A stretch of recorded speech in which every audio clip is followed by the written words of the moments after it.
Today, we're absolutely delighted to welcome Professor Bale as our first speaker this quarter. Thank you for being here. I can't wait for the talk. I will soon hand over the floor to one of our postdocs, Sujong Kim. Sujong will introduce Professor Bale and moderate the Q&A. But before that, 3 housekeeping items. First, we will be recording the presentation part of this seminar, but not the Q&A, just so everyone knows. Second thing, the speaker series doubles as a class, and so when it comes to the Q&A, we usually give priority to questions from students. To everyone, feel free to use either the Q&A function from Zoom or the hand raise function. And lastly, if you're interested in attending future talks, please visit the DCSL website to see our lineup of speakers, information on how to register, and you can also email me directly. So that's it for me. Without further ado, I'd like to hand it over to Sujong to introduce and welcome Professor Bale. Thank you, Tusan. Do you hear me well? Hi, my name is Sujong Kim. I'm a postdoc at Digital Civic Society Lab at Stanford Center for Philanthropy and Civil Society, jointly affiliated with Program on Democracy and the Internet at Stanford Cyber Policy Center. And for my visual description, I have brown eyes, black hair, and fair skin, and I'm wearing glasses and a black shirt. And my virtual background is a photo of Stanford campus. So my pronouns are he, him. And today we are so excited and honored to introduce the first speaker of our series, Dr. Chris Bale. Dr. Chris Bale is a professor of sociology and public policy at Duke University and the director of the Polarization Lab at Duke. He is a leading scholar of political polarization, social media, and computational social science, and she is also a role model for many junior scholars in the field. And he's a recipient of both Guggenheim Fellow and Carnegie Fellow, and his works appear in leading journals for numerous times, including Science, PNAS, the American Journal of Public Health. And he's also written for the New York Times, CNN, and the Washington Post, and his work has been covered by more than 50 media outlets. And I'm looking forward to the conversation very much. And we will have a Q&A session after the talk, but feel free to use the chat box and send me a direct message during the talk if you have any question. And during the Q&A session, please use the hand raising function of Zoom so that I can give you a chance to ask questions directly to the speaker. And thank you very much for joining us, Chris. Thank you so much, everybody. Thank you all for coming. Thank you, Sujong, for such a generous introduction. My name is Chris. I have pale skin, brown hair, a beard, and blue eyes, and I am in the virtual Polarization Lab, which is actually my house. And so the image you see behind me is my my bedroom. So I wish I was there with all of you. Obviously, you know, it would be much better to get to know you all over a day, and I hope we have the chance to meet in person. I know that we have limited time because this is a class, and so I thought I'd just jump right into the slides because mostly I'd like to hear from you and see what you think of the research that I have to share today.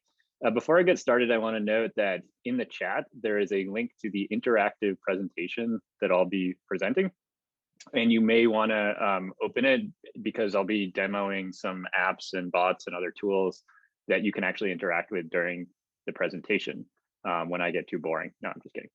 But there's also links to papers and stuff like that. So if you want to, oh, looks like I need to resend it. Just a minute.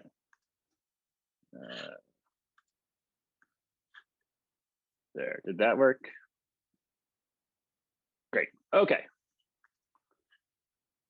So really excited to share with you today what I learned in the course of writing this book, Breaking the Social Media Prism, How to Make Our Platforms Less Polarizing. This is an exercise in kind of public social science. The goal of the book is to both diagnose the root causes of polarization on social media, but also to develop new social science and data science solutions to kind of reverse the course. Now in this class and at Stanford, I know there's really, I don't need to go into too much detail to say that the United States is a polarized place. We could talk a lot about you know, what polarization means in ideological terms or issue preferences. We are a polarized country, but that type of polarization might not be growing super fast, depending on which research you read. But one thing that most of us agree upon, including a really impressive group of authors that I somehow got to join in this recent article linked at the bottom here, Science, showed that for the first time in some time, out-party hate came to outpace in-party love. So we're really mostly concerned about growing affective polarization, or our tendency to dislike the other side just because they're the other side and not because of their ideas. And of course, we can imagine all sorts of reasons that this could be bad for democracy. So, you know, many people are concerned about the role of social media and how social media might shape political polarization. And one of the most prominent explanations of how social media might shape political polarization is the concept of the echo chamber. So this is an app from polarizationlab.com that visualizes the polarization we can see in social media echo chambers. So this is a social network diagram that's interactive. Right now we're looking at prominent politicians. The red circles are Republican elected officials, and the blue circles are Democratic elected officials. And no matter what type of group we look at, we could look at journalists here, or we could look at activists, we'd see the same kind of clustering by party. That is that, sorry, my app's not cooperating well here. We see the same kind of clustering. The blue nodes are near the blue nodes, the red nodes are near the red nodes. And what that means, of course, is that Democrats are following other Democrats and Republicans are following other Republicans. And the concern, of course, is that this type of segregation in terms of following patterns could create ideological segregation, you know, reinforcing our probably human tendency to surround ourselves with like-minded people and insulate ourselves from people who don't agree with us, creating, you know, broad-scale polarization. So, you know, this is a very compelling idea, and I think a lot of people would argue that stepping outside your echo chamber would probably be an interesting thing to look at. And so, in the Duke Polarization Lab, we created this effort to try to both diagnose the root causes of political polarization, but also develop solutions. And so, in one of our first studies, we set out to kind of ask the question of what might happen if you break your echo chamber. I'm not going to have time to go into this study in a lot of detail, but it's linked in some of the subsequent slides for anybody who wants to check it out more. But basically, the idea, of course, is that if only we could take ourselves out of our echo chambers, we would learn to see each other as humans or individuals. We would better empathize with each other. We might understand that there's maybe two sides to every story. And as this picture here illustrates, this is a cartoon describing two men, and one of them's wearing kind of an elephant mask and the other one's wearing a donkey mask. And the implication is that once they take these masks off, as they're doing in this picture, that they're better able to kind of humanize each other. But most of the time, you know, we've got our masks on, we've got our partisan IDs on, and that this blinds us to our kind of shared humanity and all sorts of other good stuff. So what we wanted to do is to try to test this in a rigorous way in a real world scenario. So in 2017, we surveyed 1,220 Republicans and Democrats, and this visual here describes the research design. Basically, we have a survey that we administered to this large group of people and asked them a range of questions about their views about social policies. And then 1 week later, they received a seemingly unrelated invitation to follow bots that retweeted messages from a broad range of what you might call opinion leaders, elected officials, journalists, advocacy organizations, media groups, other advocacy outlets, with the opposing political view. So Republicans were offered up to $24 to follow a bot that exposed them to Democratic opinion leaders, and Democrats were offered the same amount to follow a bot that they were told would retweet 24 messages. They weren't told that the bot would be retweeting political messages. And they did this for 1 month, most of them. And at the end of the month, we resurveyed everyone, regardless of whether they had followed the bots. And then we were, of course, interested to know what would happen to the people who had followed the bot and, in a sense, kind of stepped outside their echo chamber. And again, the link to this study is down here. It should be open access. One tricky problem with field experiments is, like, how do you know that people are paying attention? So, we offered people money to follow a bot, but then couldn't they just mute the bot or ignore the bot and kind of avoid the kind of treatment that we were trying to give them to encourage them to step outside their echo chamber? The way we tried to get around this was once a day, the bots retweeted pictures of truly adorable animals like this. And at the end of each week, we asked the survey respondents if they were able to identify the images that the bot retweeted. And we used that to try to estimate compliance with our treatment, to get a better sense of what our treatment was actually doing. Okay. So unfortunately, the effect of following a bot for 1 month was not what we wanted to see. This visualization, there's a slide here that describes the effects of the experiment for both Democrats and Republicans. So there's two separate plots, one for Democrats and one for Republicans. And the x-axis is whether people became more liberal or more conservative. And the y-axis describes how compliant people were with the treatment we were trying to give them. Whether and how many of these kind of cute animals they were able to identify. And we use some other techniques for trying to determine whether people are paying attention to. But basically what both graphs show is nobody became more moderate. Democrats tended to become more liberal when they were exposed to a Republican bot, even though that effect was not statistically significant. And Republicans became substantially more conservative when they followed a Democratic bot, and that effect, especially among highly compliant respondents who really closely paid attention to the messages, was highly significant and pretty strong in terms of social science field experiments, on the order of a standard deviation, or roughly the amount of polarization that occurred over the last 10 to 20 years in the US, according to a lot of measures. So really disappointing result. There's a lot more to this study.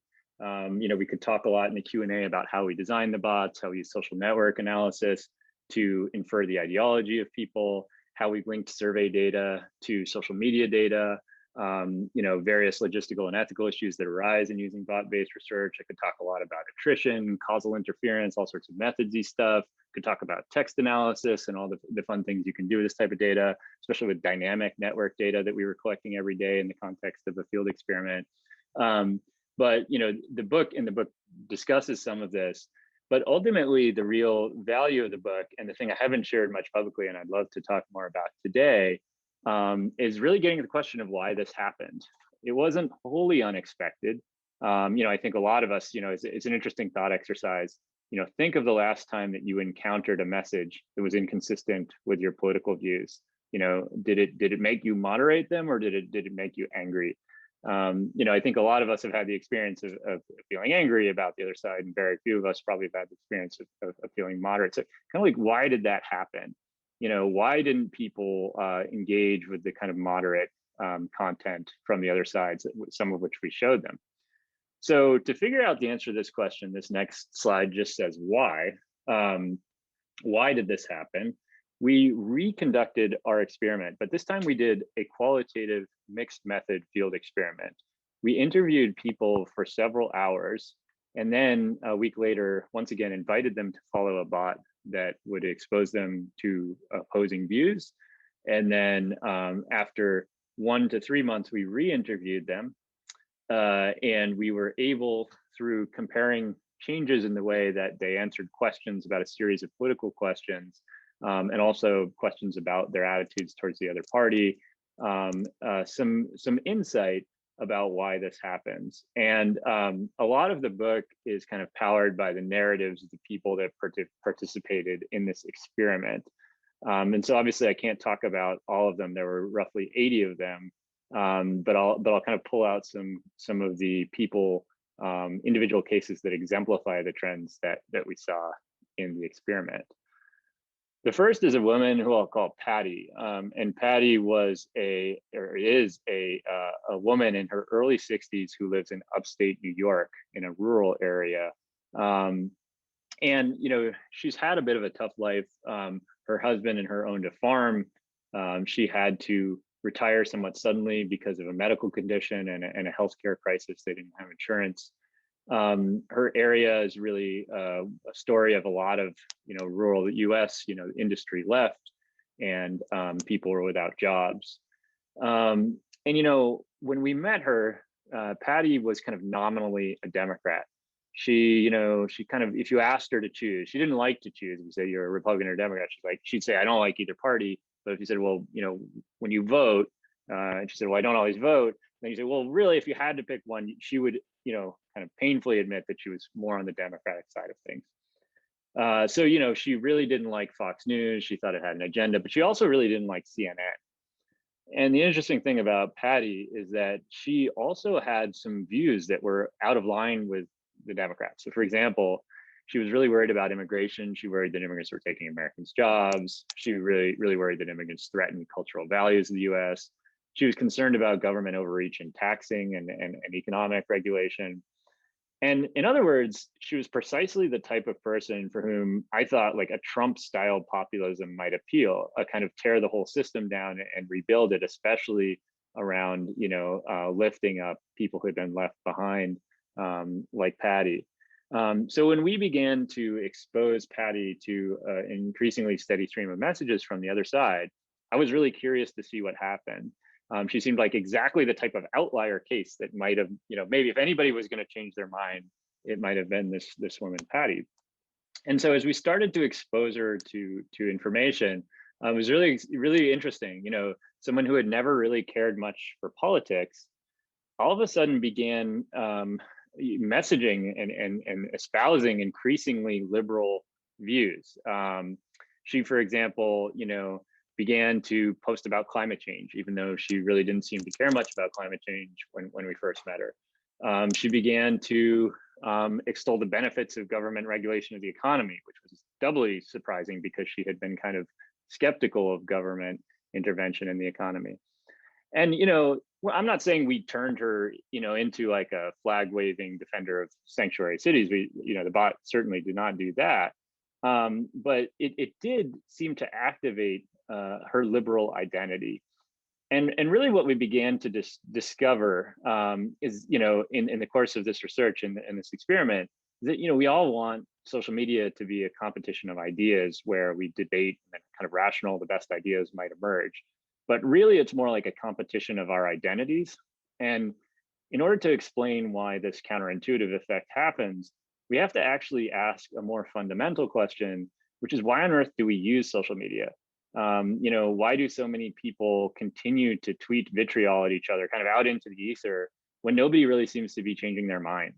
If we were really fundamentally rational creatures who are out to produce a better democracy, we would be having hopefully more productive conversations. Instead, what I've come to conclude is that social media is really much better described as a kind of social learning. So, social science, especially, sociology, kind of my home, has always, I like to say, it's come up with this idea that we kind of experiment on our identities. So, each day, whether we know it or not, we tend to present different versions of ourselves, observe how other people react, and then kind of cultivate the identities that make us feel good about ourselves. And of course, we've been doing this for long before social media, but social media has really complicated this process in important but also really negative ways.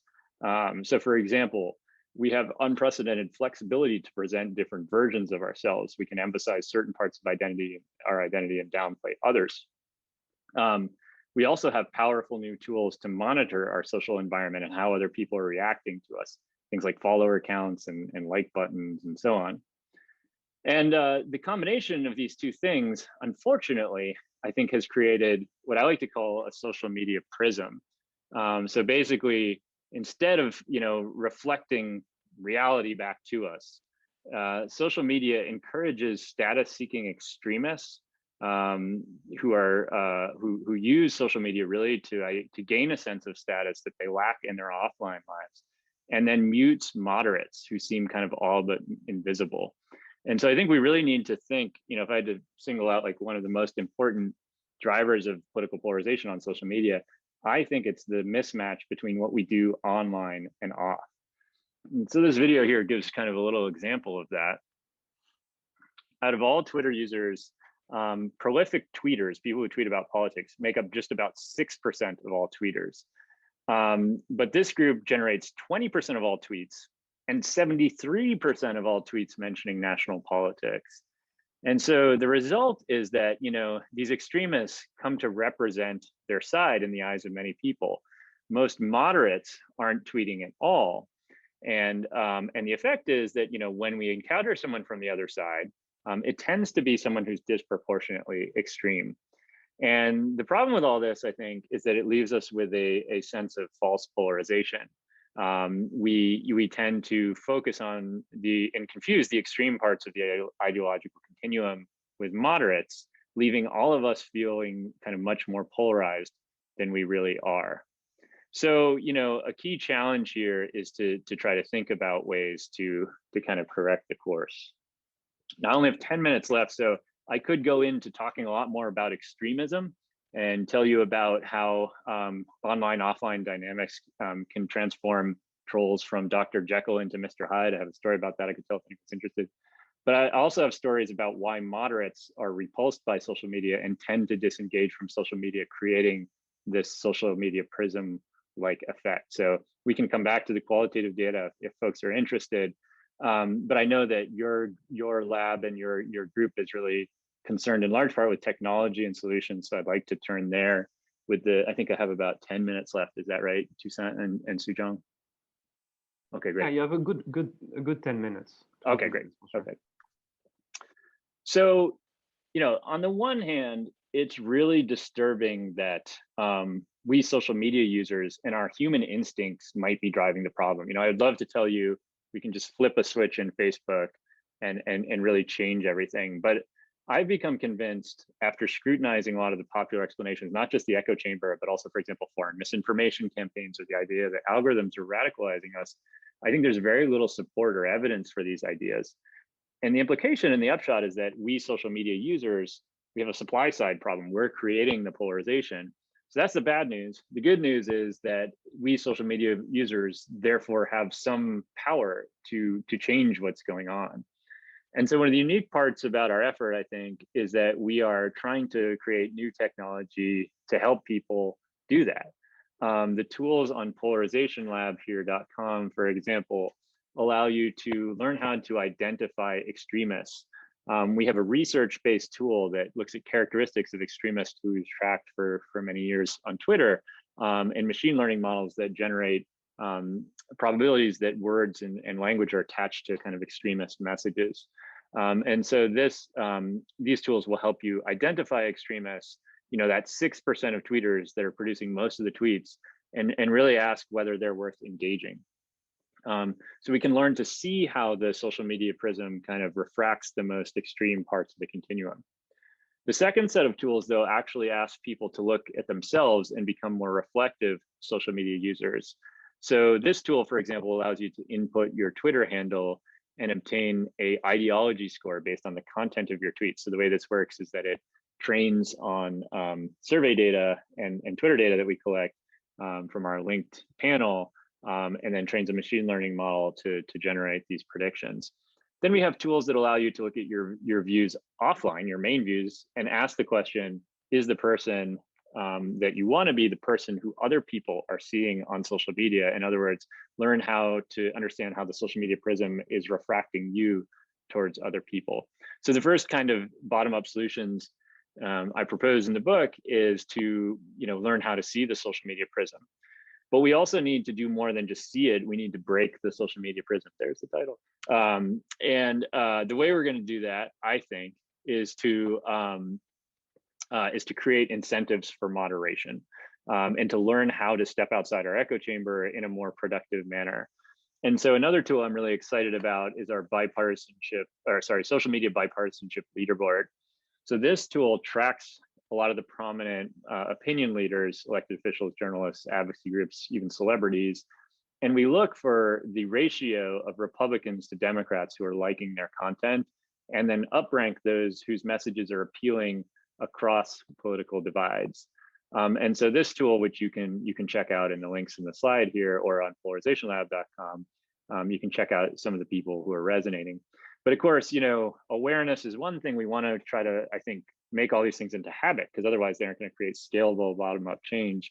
And so we use the same type of bot that we use to take people outside their echo chamber to create these depolarizing bots called Poly that will retweet messages from people from the opposing political party. If you're a liberal, they'll retweet moderate conservatives, and if you're a conservative, they'll retweet moderate liberals, to try to correct for the imbalance, the ideological imbalance in our Twitter feeds, but in a way that does not expose us to the extremists who tend to polarize us, the type of extremists that say Patty, the old woman from upstate New York, got into arguments with on Twitter a lot, and instead to find people within what I call in the book your latitude of acceptance, the range of ideas that you consider acceptable even if you don't agree with them. And that's a term from the social psychologist Carolyn Sharif. There's other tools that track hashtags and look at whether Republicans and Democrats are tweeting about them and whether they're expressing similar sentiment about them. You can check the strength of your echo chamber, and you can explore the echo chamber of prominent elites here too. We're also experimenting with a polarization pen pal network to connect people, non-elite people across political parties, to try to create real connections between people. And that's something we're working on this summer.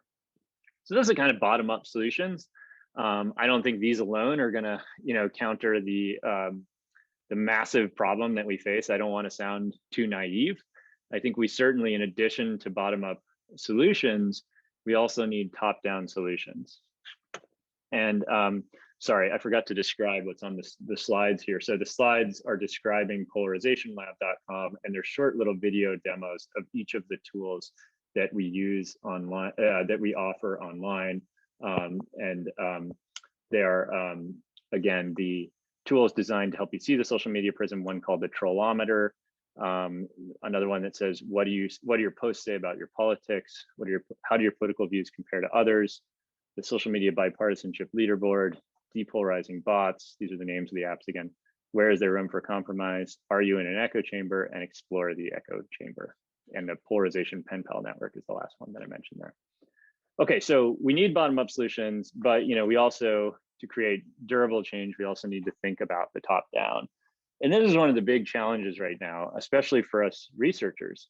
Many of us would love to collaborate with Facebook or Twitter and run experiments that actually allow us to experiment on the design of the platform in order to identify, what creates polarization or what creates social cohesion.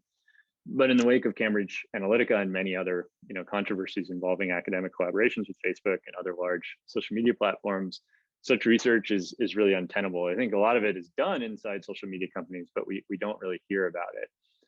And I think the problem with this is, we've been too complacent in accepting social media platforms that really weren't designed to optimize for democracy. They were designed to, for example, allow Harvard undergraduates to rate each other's physical attractiveness, or in the case of Instagram, a lot of people don't know that Instagram began as a way of creating alcohol-based gatherings. And so this question of like, why do we expect these platforms that were designed for such banal or even kind of sophomoric purposes to serve the complex needs of democracy in the 21st century? We shouldn't. Even more as we contemplate like what can or should come next, we need to think about think about the design principles of social media, what works and what doesn't work. And so in the final chapter of this book, I introduce a social media platform that we created at the Polarization Lab for scientific research. We gave it the somewhat intentionally lame name, Discuss It. We wanted to study polarization, and so we didn't want to call it something like the anti-echo chamber, because we knew that then only people who were, say, predisposed to changing their views might participate in a study where they were asked to use an app called the anti-echo chamber. And so instead, we surveyed a lot of people about their political views, and then we offered half of them financial compensation to, quote, help us test a new social media platform where they would chat anonymously with other users. And when the respondents in the treatment condition received, and by the way, the slides here describe the onboarding images of the app. So the logo of the app, which we hired a professional graphic designer to create, because we wanted it to look like a real social media platform. And then some images that kind of demo the goal of the app to engage in conversation with another user. So what we did is when people said, yes, I'd like to try out the new, I'd like to get to earn money for trying out the new platform, we sent them an invite code that, unbeknownst to them, paired them with a member of the other party to discuss either immigration or gun control for about an hour, to engage in like 14 back and forth replies. The platform, this next screen, demos the platform. You can think of it a lot like kind of like iMessage. You're just kind of chatting back and forth. You have the ability to rate each other's messages. And you'll see on these kind of onboarding screens that we gave people gender neutral names like Quinn or Casey. And in some cases, we told people what the political party of the other person was, and in other cases, we didn't. I can talk about a little more about some surprising findings from that. The goal of bringing people onto this anonymous platform was actually to study how anonymity might shape political polarization. You know, a lot of people are really concerned about anonymity. People worry that when people don't know, you know, they might say things they'll never say in real life because they perceive there to be few consequences of doing that if we make platforms fully anonymous. On the other hand, because we think that identities are shaping how we interact on social media and creating these perverse incentives for extremism, for example, anonymity also has the potential to kind of take identity out of the equation and encourage us to focus on the ideas that other people are expressing, or their arguments, instead of the identities of the people who are delivering them. And so in this study, we wanted to try to see, what is anonymity a net good or bad? And what we discovered really surprised us. As we launched the study here, you know, this is the user base emerging in the first, you know, few weeks of the study. It's a video of a Firebase database that we created to track the progress of the study, and it shows little blue dots all over the country as people are kind of coming on to the platform to correspond with each other. What we saw was that anonymous conversations actually depolarized people. Though we gave people no incentive to compromise or didn't tie their, you know, compensation to compromise, we didn't tell them really anything to do apart from discussing immigration or gun control. We saw about a 0.3 standard deviation increase in positive or depolarizing behavior, looking at both affective polarization and issue-based polarization. And one of the most exciting findings for me, given that our first study had created more polarization, especially among Republicans, was that this effect seems to be stronger for Republicans than Democrats. So Republicans who engaged in this anonymous conversation with a Democrat depolarized even more than Democrats did. And, you know, analyzed through the lens of identity, what I think this means is that, you know, anonymous conversation is particularly important for Republicans who have a stronger identity kind of strength and norms, and probably fear of reprisals from people from their own party for considering alternative views. And so, you know, this is the first of what we hope will be many studies that cut into the design principles of social media. Our long-term ambition is to open source this platform so that anybody can use our code base to run their own. All it takes is creating a logo, really, and then, of course, being able to recruit people to use the platform. But in principle, this platform could be used by other researchers or even entrepreneurs who want to try to design a more effective social media by kind of turning on and off different features of social media, for example, ranking algorithms or how people are brought into connection with each other. And so this year, we're fundraising to try to make that happen. Okay, here's the book. And here's my website. You can find me on Twitter, YouTube, various other social media, very non-polarizing social media platforms, and links to all the papers are here. And I'm really excited to talk with you about this research.